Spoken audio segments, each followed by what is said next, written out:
que hay artefactos en Marte. No estamos solos en el universo, sino que alguien estuvo en nuestro planeta vecino. Eso por sí solo cambiará nuestro marco de referencia para siempre. La humanidad emergió de la Edad Media, alcanzó el siglo de las luces, atravesó la revolución industrial y penetró en un área de tecnología avanzada, la era de la ingeniería genética y de los viajes espaciales.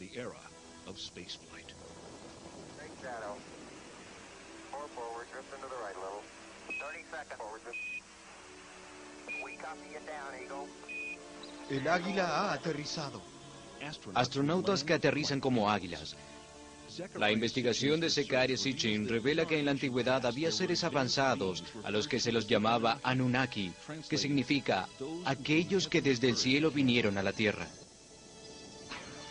La idea de que en nuestro sistema solar haya habido una raza de seres inteligentes mucho más antiguos que nosotros, que ahora han desaparecido, nos obligaría a volver a pensar muchas cuestiones, incluyendo la del origen del hombre.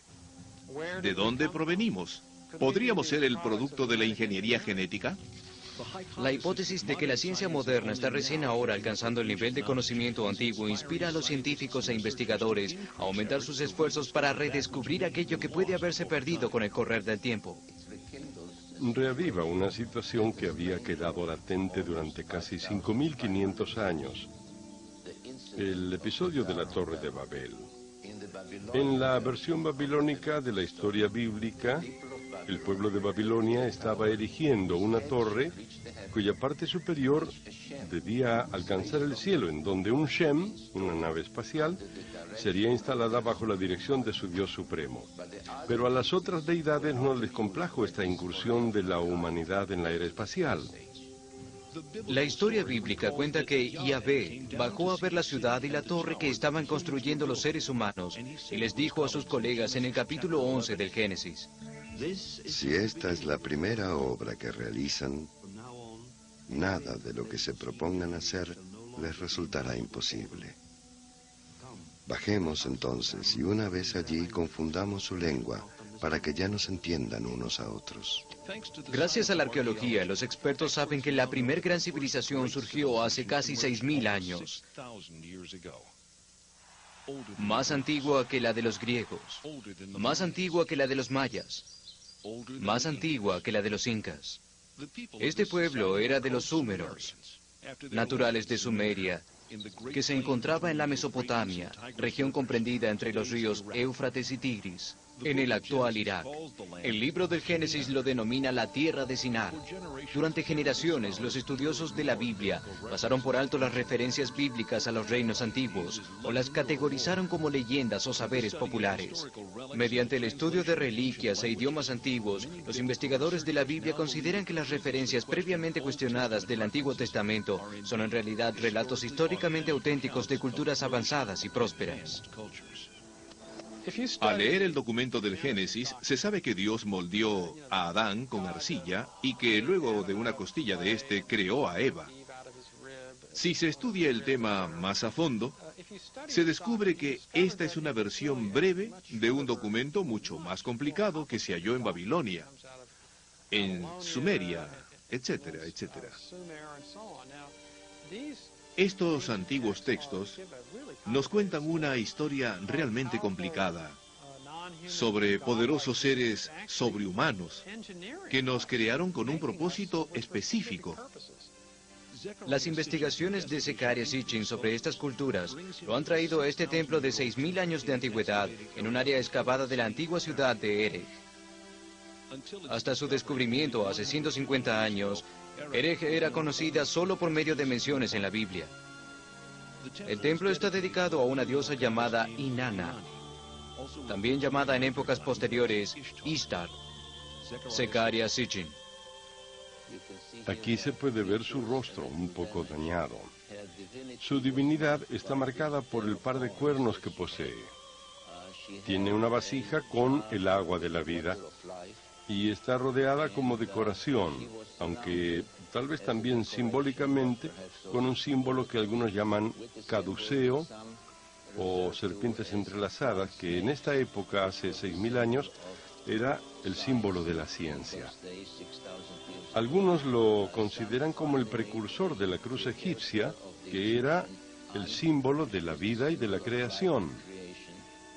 Investigaciones ulteriores del Sr. Sitchin llevan a postular la teoría de que esta imagen de serpientes entrelazadas es el símbolo de la manipulación de los genes o ADN.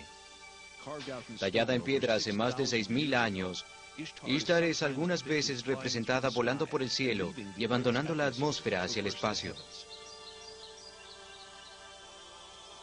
En la antigua Mesopotamia, los secretos de la astronomía y otros conocimientos celestiales se guardaban cuidadosamente. Eran estudiados exclusivamente por una élite de sacerdotes astrónomos. Sellos cilíndricos como este son los únicos registros que se han conservado de estos secretos cuidadosamente guardados. Esta tablilla de arcilla es la impresión de un sello cilíndrico de unos 4.500 años de antigüedad. Representa al dios Enlil, entregando el arado a la humanidad, introduciendo la era de la agricultura moderna. Observado más de cerca, se puede ver algo realmente asombroso. Una representación detallada del sistema solar completo, configurado de forma idéntica a la conocida por la ciencia contemporánea.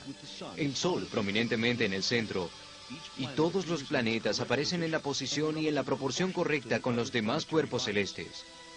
En el linde hay un planeta adicional, un 10º planeta, desconocido por los astrónomos de nuestra era. Astrónomos de todo el mundo se han puesto en campaña para localizar este escurridizo cuerpo celeste, ya que hay cada vez más evidencias físicas de su existencia. La historia registra el descubrimiento de Plutón el día 18 de febrero de 1930, realizado por el astrónomo Clyde Tombaugh. Sin embargo, se lo observa claramente en la impresión del sello cilíndrico Súmero. También se observa un planeta adicional al que los científicos llaman el misterioso planeta X, el planeta más lejano de nuestro sistema solar, aún sin descubrir. Según la ciencia moderna, con anterioridad a la invención del telescopio en el siglo XVII, la humanidad no conocía ningún planeta más allá de Júpiter, ya que estos cuerpos celestes no se ven a simple vista. Desde la época de Galileo Galilei, los astrónomos ópticos hicieron un gran acopio de conocimientos sobre los planetas externos. Estas teorías, establecidas por astrónomos de todo el mundo, han permanecido incontestadas durante los últimos siglos.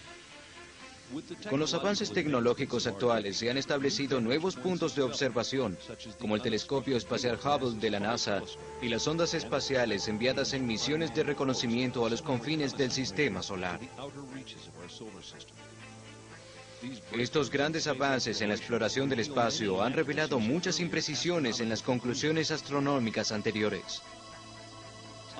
El 19 de agosto de 1977, la sonda espacial norteamericana Voyager 2 despega de Cabo Cañaveral, comenzando un viaje de varios años hacia los planetas más distantes del sistema solar. Los descubrimientos del Voyager desafían muchas de las conclusiones recientes de la astronomía, al mismo tiempo que corroboran plenamente conocimientos antiguos. Por primera vez vemos imágenes de Urano. Asombrosamente, es exactamente como lo describen los Súmeros hace 6.000 años. A pesar de no tener telescopios que nosotros tengamos noticia, los Súmeros caracterizan a Urano como Mash Sif, que quiere decir verdoso brillante. También explican la inclinación única que se observa en este planeta. Según los Súmeros, nuestro sistema solar fue invadido por un planeta que ocasionó choques y perturbó el orden existente. Los científicos de la NASA están de acuerdo en que una colisión con un planeta del tamaño de la Tierra, desplazándose a 65.000 kilómetros por hora, puede haber causado tanto la inclinación orbital de Urano como la devastación evidente por las marcas en la superficie del planeta.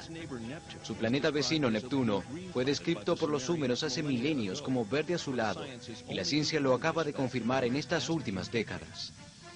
Los Súmeros nombraron todos los planetas del sistema solar. La documentada lista de todos los planetas es prueba tangible de que, al menos en este aspecto, el hombre moderno está en una senda de redescubrimiento.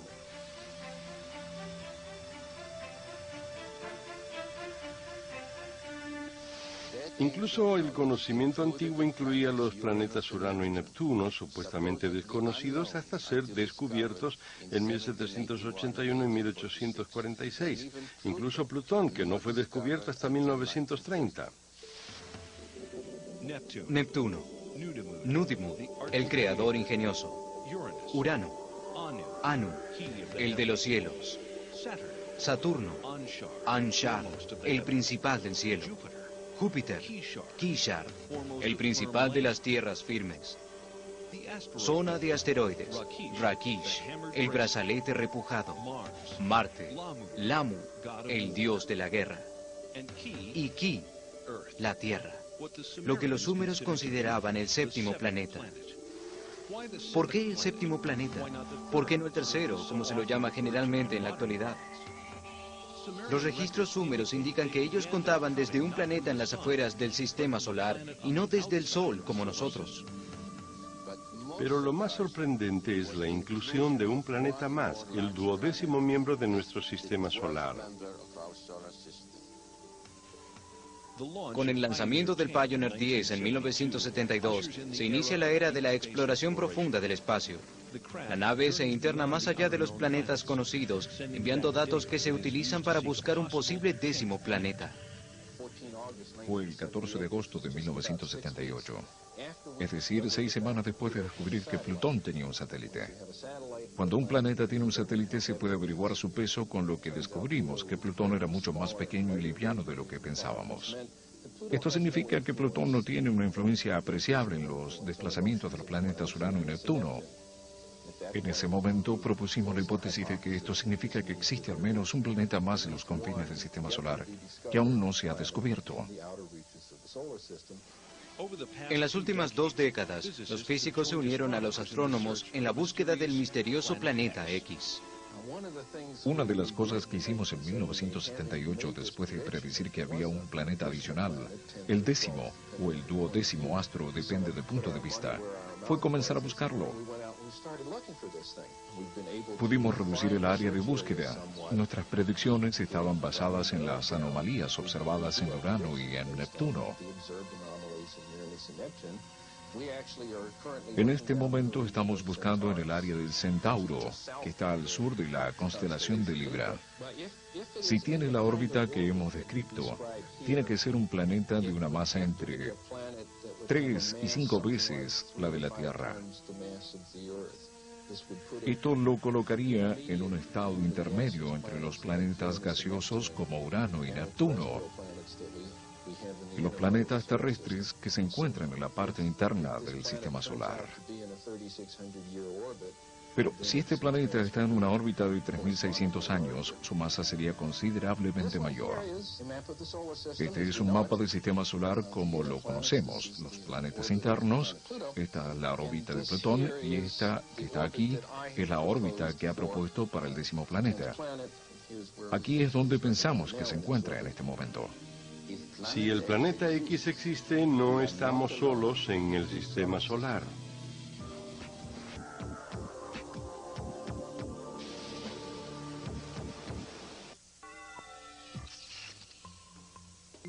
La Tierra, el 7º planeta. 7, el número mágico. Los 7 días de la semana, los 7 días del Génesis, las 7 tablillas de la creación. Se podría hablar de una coincidencia histórica, pero para Zecharia Sitchin, este tipo de repetición numérica señala más que una leyenda. De cualquier manera en que se lo mire, los hechos sobre este 10º planeta son muy asombrosos. La historia de este planeta, como la relatan los súmeros en sus 7 tablillas de la creación, comienza hace 4.000 millones de años, cuando nuestro sistema solar era mucho más joven y nuestro planeta Tierra. Los registros históricos de los súmeros que se han conservado revelan la historia de un planeta intruso, Nibiru, que vino del espacio atraído hacia el centro de nuestro sistema solar por la fuerza gravitacional de Neptuno, Urano, Saturno y Júpiter. Nibiru se colocó en la misma órbita alrededor del Sol que el 7º planeta, un planeta denominado Tiamat por los súmeros, pero de sentido contrario, de modo que los 2 planetas estaban destinados a chocarse entre sí. La cosmogonía de los súmeros responde muchas dudas que aún desconciertan a la ciencia moderna. Un tema central es la historia de un choque entre cuerpos celestes y el conocimiento de un sistema solar con 12 miembros. Al acercarse los planetas, uno de los satélites de Nibiru choca contra Tiamat, resquebrajando el planeta. Choques ulteriores destruyen una mitad de Tiamat, cuyos restos se convierten en lo que hoy es la zona de asteroides. Esto es lo que en la Biblia y en los textos súmeros se denomina firmamento. La otra mitad de Tiamat se convierte en la Tierra. La Tierra es arrojada a otra órbita, llevándose consigo el satélite principal de Tiamat, la Luna. Nibiru queda orbitando alrededor del Sol en el sentido horario, regresando a las cercanías de una vez cada 3600, convirtiéndose para siempre en el 12º miembro de nuestro sistema solar. Esta historia de la creación resuena en todas las culturas antiguas, convirtiéndose en parte del conocimiento científico que hallamos en el Antiguo Testamento, en la historia de la creación del Génesis. Luego de la colisión, el creador bíblico, Elohim, proclama: que se reúnan en un solo lugar las aguas que están bajo el cielo y que aparezca el suelo firme. Y así sucedió. Dios llamó tierra al suelo firme y mar al conjunto de las aguas. Si la Tierra es lo que quedó de la colisión planetaria, los científicos consideran que el lugar más obvio para buscar huellas de este choque sería a 11 kilómetros debajo de la superficie del Océano Pacífico. Cuando en las alturas los cielos no habían sido nombrados y por debajo la tierra aún no había sido llamada, no existía nada sino el Apsu primordial, su creador Mumu, y Tiamat, la que engendró a todos. Sus aguas se entremezclaron. Dos planetas entremezclados. El pasaje bíblico del Génesis dice así: Al principio Dios creó al cielo y la tierra. La tierra era algo informe y vacío. Las tinieblas cubrían el abismo y el soplo de Dios se cernía sobre las aguas. Entonces Dios dijo: que exista la luz, y la luz existió. Si aplicamos el conocimiento encontrado en el texto mesopotámico al contexto bíblico, surge la lectura correcta del libro del Génesis, especialmente en relación a las aguas. Dios dijo: que haya un firmamento en medio de las aguas, para que establezca una separación entre ellas. Y así sucedió. Dios hizo el firmamento y éste separó las aguas que están debajo de él de las que están encima de él. Y Dios llamó cielo al firmamento. ¿Aguas por debajo y por encima del firmamento? ¿Qué quiere decir la Biblia con esto? Los súmeros describen a Urano y Neptuno como planetas acuosos. ¿Cuáles son las conclusiones de la ciencia moderna? En 1979, 1980 y 1981, el Pioneer y el Voyager visitaron Júpiter y Saturno y sus muchas lunas. Durante estas misiones se descubrió agua por todas partes, en forma de hielo sobre la superficie y líquida debajo de la superficie. La afirmación de los súmeros que había agua en las lunas de Júpiter se ha comprobado. Los registros súmeros indican la presencia de agua en Encélado y Tetis, dos de las lunas de Saturno, y en los espectaculares anillos del planeta. Los hallazgos de la NASA confirman estas aseveraciones antiguas de los súmeros, dando mayor crédito y claridad a la cita bíblica: aguas por encima del firmamento. El cometa Halley se desplaza por el espacio, en sí mismo una confirmación espectacular de la afirmación bíblica: aguas por encima del firmamento. De casi 4.000 millones de años de antigüedad, con un núcleo de la mitad del tamaño de la isla de Manhattan, este viajero arroja agua a un ritmo de entre 30 y 70 toneladas por segundo y tiene una masa suficiente como para continuar su purga durante miles de años. ¿Conocía el hombre antiguo esta visión espectral? Se considera que el extraño cuerpo celeste registrado en los textos babilónicos, que fuese visto en el año 164 a.C., era el cometa Halley. Significativamente se lo consideró el cetro de Israel. En la Biblia, en el libro de los Números, dice: Lo veo, pero no ahora. Lo contemplo, pero no de cerca. Una estrella se alza desde Jacob. Un cetro surge de Israel. El cometa Halley y los demás cometas son en verdad los mensajeros del Génesis. Cuando el astrónomo italiano del siglo XIX, Giovanni Schiaparelli, anunció que había visto canales en Marte, fue ridiculizado. También lo fue el respetado astrónomo estadounidense Percival Lowell en 1916. Cuando las naves no tripuladas de la NASA visitan Marte en la década del 70 y luego en la del 90, se revela la existencia de agua en el pasado del planeta. Imágenes de expediciones a Venus y a Marte muestran pruebas visuales de lechos de mares y ríos secos, característicos de la referencia bíblica, aguas por encima del firmamento. Aún Mercurio, tan cercano al Sol, parece haber tenido un pasado acuoso, manteniendo hielo en sus casquetes polares. El informe de la NASA dice: nos vemos obligados a llegar a la conclusión de estar viendo los efectos de agua en Marte. Y Marte tuvo suficiente cantidad de agua como para formar una capa de varios metros de profundidad sobre toda la superficie del planeta. Lo que creíamos un planeta seco y yermo, inesperadamente emerge como uno en el que hubo agua en abundancia. Marte se une a Venus, a Mercurio, a la Tierra y más recientemente a la Luna, en corroborar el concepto súmero de agua debajo del firmamento. Del agua se puede extraer oxígeno para cúpulas habitables en planetas con poca atmósfera. Y el agua es uno de los ingredientes principales del combustible que utilizan los cohetes. Esto aumenta las posibilidades de viajes ilimitados por el espacio interestelar.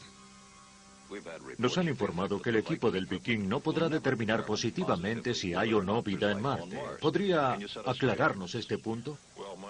Mi opinión personal es que es demasiado pronto para saber si tendremos una respuesta definitiva.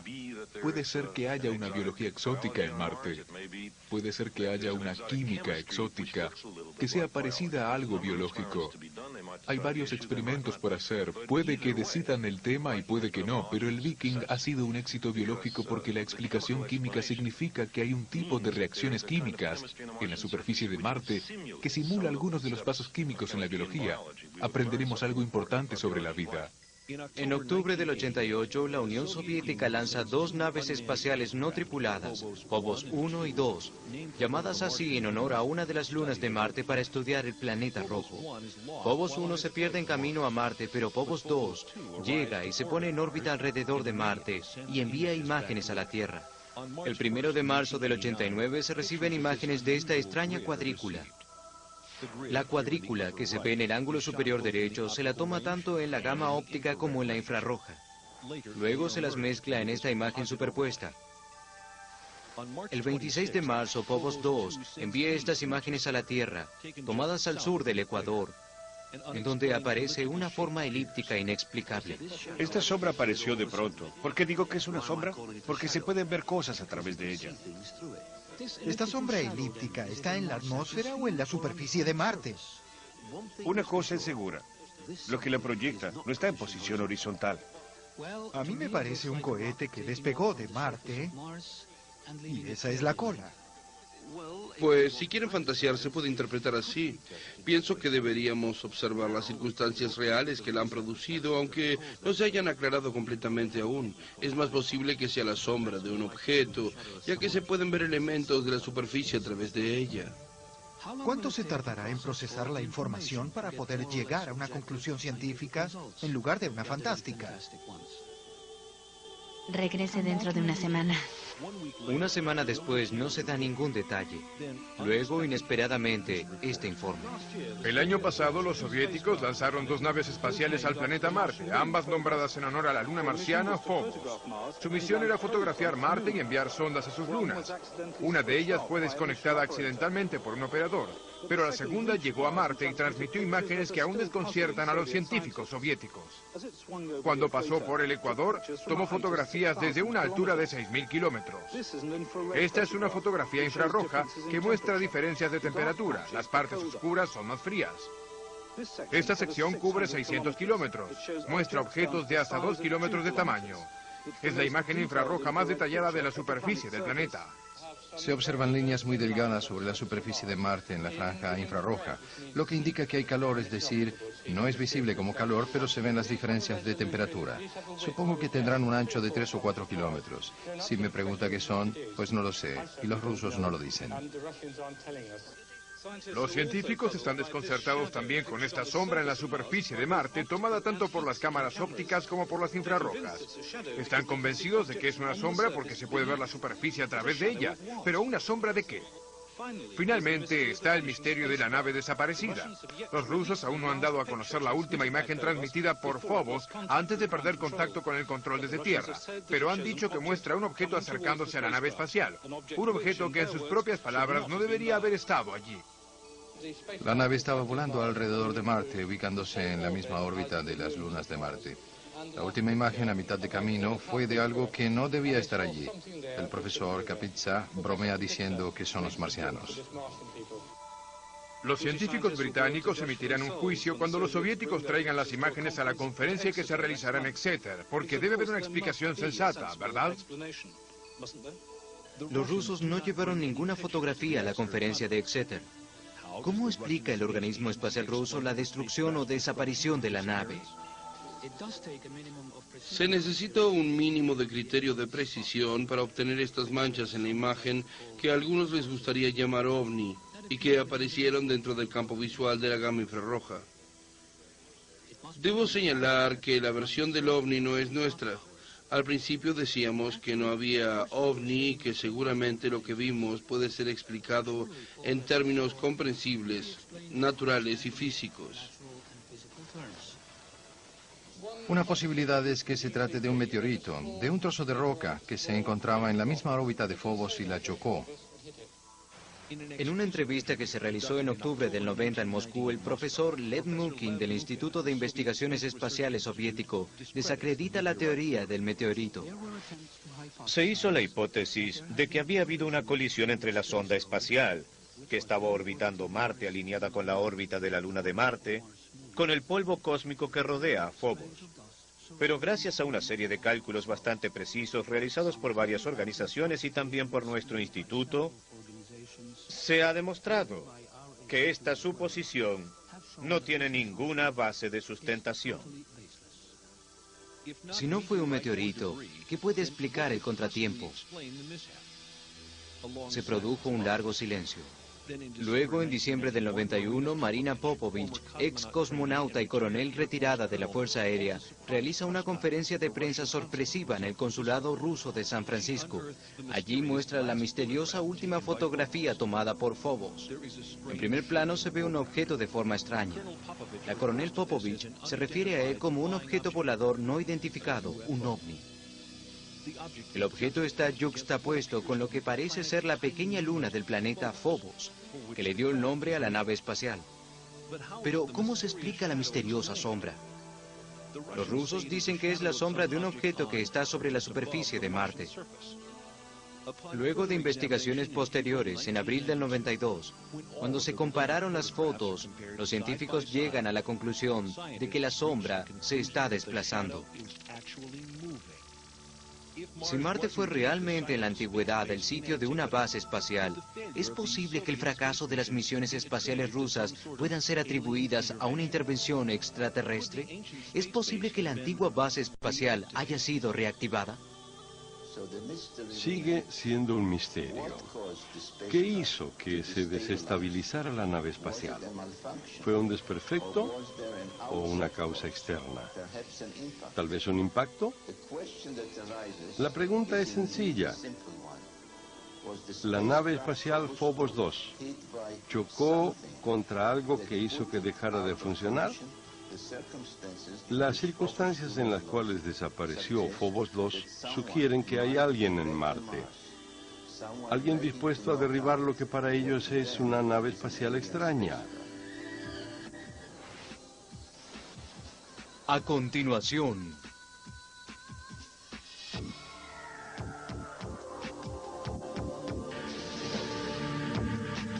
ocultación.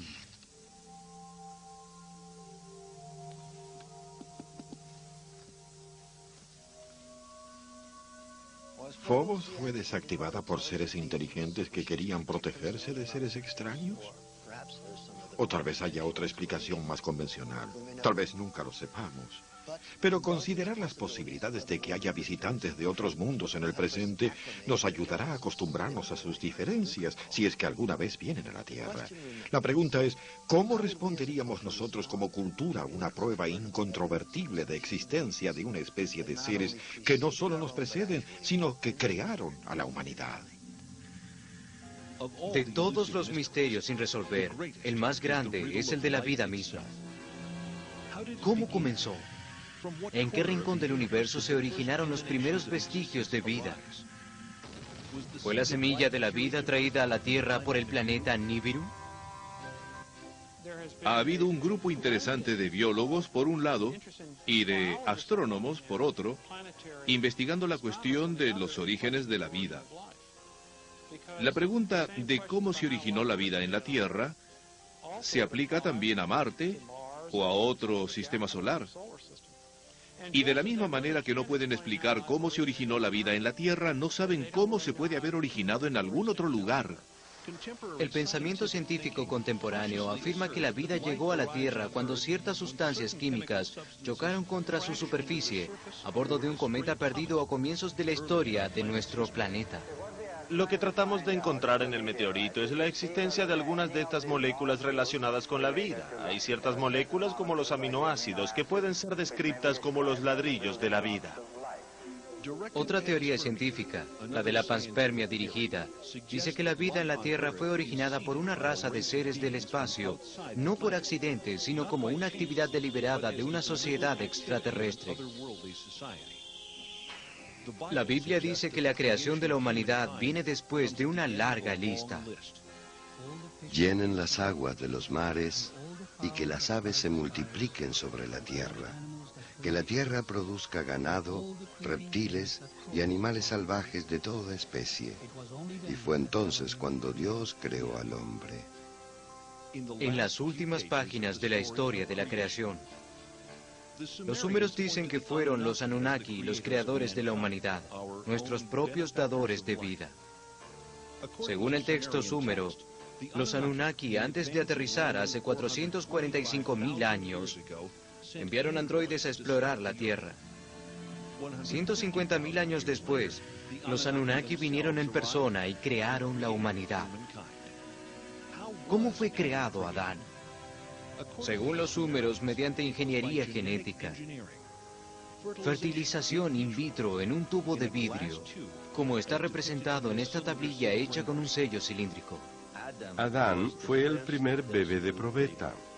En el capítulo 1 del Génesis, versículo 26, dice: Hagamos al hombre a nuestra imagen según nuestra semejanza. ¿Pero por qué? Los documentos súmeros sugieren que los Anunnaki crearon a la humanidad para que los asistiera en la extracción de oro en África, porque lo necesitaban para salvar la cada vez más reducida atmósfera de su planeta, Nibiru. El judaísmo, el cristianismo y el islamismo, las tres grandes tradiciones religiosas occidentales, se basan en la idea de que los seres humanos son especiales, que no llegamos aquí por accidente, que no somos la consecuencia de miles de millones de años de mutaciones sin sentido de formas de vida, sino que fuimos creados a imagen y semejanza de Dios. La creación se refiere al proceso de nuestra salvación. Ahora, si la realidad fuese que hay seres tecnológicamente más avanzados que nosotros, de una civilización más antigua que la nuestra, y tal vez más inteligentes y espiritualmente más avanzados que nosotros, si es que podemos imaginarnos eso, entonces ¿no produciría esto un derrumbe en la historia de la creación y dejaría a miles de millones de personas en el planeta totalmente confundidos en cuanto al significado de la vida? La Biblia relata un incidente en el cual la humanidad traspasa el límite permitido por los Anunnaki, cuando los babilonios intentan alcanzar a los dioses construyendo una enorme plataforma de lanzamiento en la arquetípica historia de la Torre de Babel. ¿Cuál es la meta de sus esfuerzos? Según Zecharia Sitchin, nuestro planeta vecino, Marte, en donde se encontraba la base de los Anunnaki que venían a la Tierra. Las tablillas súmeras hablan del planeta Marte como la nave de los viajeros. Yo lo entiendo como que era en Marte en donde los Anunnaki de Nibiru transportaban a naves más pequeñas para poder llegar a las estaciones terrestres, no una cada 3.600 años, sino más a menudo. Los archivos mesopotámicos identifican a los 12 miembros de nuestro sistema solar con símbolos específicos. Algunos, como Marte, Venus y la Tierra, están indicados numéricamente en esta antigua estela.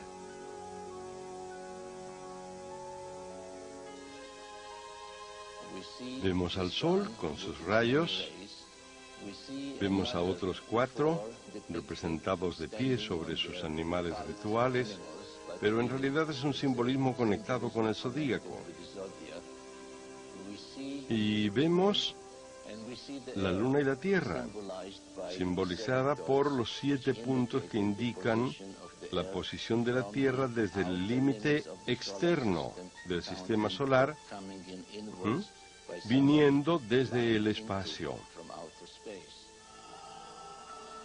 Los 7 puntos de la Tierra con su luna creciente y la estrella de 6 puntas de Marte son claves reveladoras en esta representación súmera de hace 4.500 años. 2 figuras están de pie a ambos lados de una nave. Súmero. Anunnaki. Algunos investigadores consideran que Marte era habitable hace solamente 10.000 años. ¿Un 10º planeta? ¿Una misteriosa especie con la tecnología para crear la humanidad mediante ingeniería genética? Hace unos años nos hubiéramos reído de esto, pero después de la clonación de la oveja Dolly y de los avances de la ingeniería genética, algunos de estos conceptos comienzan a parecernos posibles. Cuando regresemos veremos evidencias fotográficas que suscitan preguntas aún más serias sobre lo que nos pueden haber dejado los Anunnaki. Viking para la exploración de Marte en las décadas del 60 y del 70, se fotografiaron estructuras parecidas a otras de la Tierra. Esta es una foto de Marte que la NASA denominó la ciudad Inca. Aquí la vemos comparada con la fortaleza de Sacsayhuamán en Perú. Estas son líneas en la superficie de Marte. Estas son las líneas de Nazca en Perú. Considero que lo que se ha descubierto hasta ahora sugiere la presencia de una disposición espacial inteligente, pero sería irresponsable de mi parte decir que tengo pruebas. Lo que tengo son evidencias que parecen haber sido creadas por algún tipo de proceso de pensamiento inteligente, que tal vez sea, en ciertos aspectos, más avanzado que el nuestro en la actualidad. Me intrigaron mucho investigaciones independientes que sugerían en sus informes que la orientación del rostro y las pirámides indica que fueron construidas alineadas con la salida del Sol en época del solsticio en Marte hace 450.000 años. ¿Es posible que una civilización capaz de viajar por el espacio hace casi medio millón de años haya visitado esta parte del sistema solar dejando tras de sí monumentos en la Tierra y en Marte? Los únicos seres mencionados por su nombre son los Anunnaki. La única evidencia que hay es la evidencia de las visitas de los Anunnaki. Sabemos que en la Tierra han habido culturas destruidas por influencia de otras culturas. El encuentro con una civilización superior siempre tiene un gran impacto sobre una cultura existente. Pero creo que somos lo suficientemente inteligentes como para estar preparados para eso. Nuestra civilización es tecnológicamente capaz de viajar por el espacio y realizar investigaciones científicas. ¿Puede alguien negar la posibilidad de que miembros de un mundo tecnológicamente más avanzado hayan visitado nuestro sistema solar hace miles de años? Gracias a la tarea de Zecharia Sitchin y otros como él, sabemos ahora más que nunca sobre las culturas antiguas y la vida que existió antes.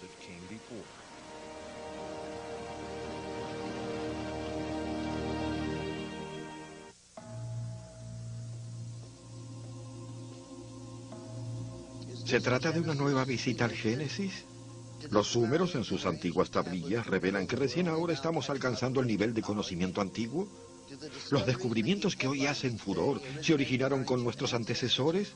¿Estos conocimientos antiguos fueron pasados a los súmeros por esos lejanos exploradores del misterioso 10º planeta Nibiru, los Anunnaki? Las respuestas definitivas pueden yacer en los aún no descubiertos volúmenes del archivo de fenómenos. Que hay artefactos en Marte. No estamos solos en el universo, sino que alguien estuvo en nuestro planeta vecino.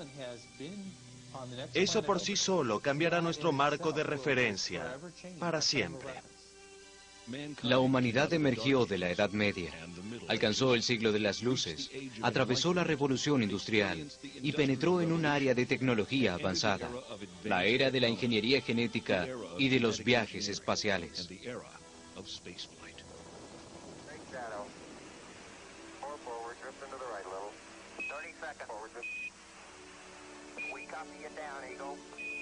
El águila ha aterrizado.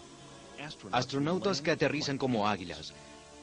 La investigación de Zecharia Sitchin revela que en la antigüedad había seres avanzados a los que se los llamaba Anunnaki, que significa aquellos que desde el cielo vinieron a la tierra. La idea de que en nuestros Los estudiosos de la Biblia pasaron por alto las referencias bíblicas a los reinos antiguos o las categorizaron como leyendas o saberes populares. Mediante el estudio de reliquias e idiomas antiguos, los investigadores de la Biblia consideran que las referencias previamente cuestionadas del Antiguo Testamento son en realidad relatos históricamente auténticos de culturas avanzadas y prósperas. Al leer el documento del Génesis, se sabe que Dios moldeó a Adán con arcilla y que luego de una costilla de este creó a Eva. Si se estudia el tema más a fondo, se descubre que esta es una versión breve de un documento mucho más complicado que se halló en Babilonia, en Sumeria, etcétera, etcétera. Estos antiguos textos nos cuentan una historia realmente complicada sobre poderosos seres sobrehumanos que nos crearon con un propósito específico. En el sistema solar haya habido una raza de seres inteligentes mucho más antiguos que nosotros, que ahora han desaparecido, nos obligaría a volver a pensar muchas cuestiones, incluyendo la del origen del hombre. ¿De dónde provenimos? ¿Podríamos ser el producto de la ingeniería genética? La hipótesis de que la ciencia moderna está recién ahora alcanzando el nivel de conocimiento antiguo inspira a los científicos e investigadores a aumentar sus esfuerzos para redescubrir aquello que puede haberse perdido con el correr del tiempo. Reaviva una situación que había quedado latente durante casi 5.500 años. El episodio de la Torre de Babel. En la versión babilónica de la historia bíblica, el pueblo de Babilonia estaba erigiendo una torre cuya parte superior debía alcanzar el cielo, en donde un Shem, una nave espacial, sería instalada bajo la dirección de su Dios supremo. Pero a las otras deidades no les complajo esta incursión de la humanidad. Las investigaciones de Zecharia Sitchin sobre estas culturas lo han traído a este templo de 6.000 años de antigüedad en un área excavada de la antigua ciudad de Erech. Hasta su descubrimiento hace 150 años, Erech era conocida solo por medio de menciones en la Biblia. El templo está dedicado a una diosa llamada Inanna, también llamada en épocas posteriores Ishtar. Zecharia Sitchin. Aquí se puede ver su rostro un poco dañado. Su divinidad está marcada por el par de cuernos que posee. Tiene una vasija con el agua de la vida y está rodeada como decoración, aunque tal vez también simbólicamente, con un símbolo que algunos llaman caduceo o serpientes entrelazadas, que en esta época, hace 6.000 años, era el símbolo de la ciencia. Algunos lo consideran como el precursor de la cruz en la era espacial. La historia bíblica cuenta que Yahvé bajó a ver la ciudad y la torre que estaban construyendo los seres humanos y les dijo a sus colegas en el capítulo 11 del Génesis: si esta es la primera obra que realizan, nada de lo que se propongan hacer les resultará imposible.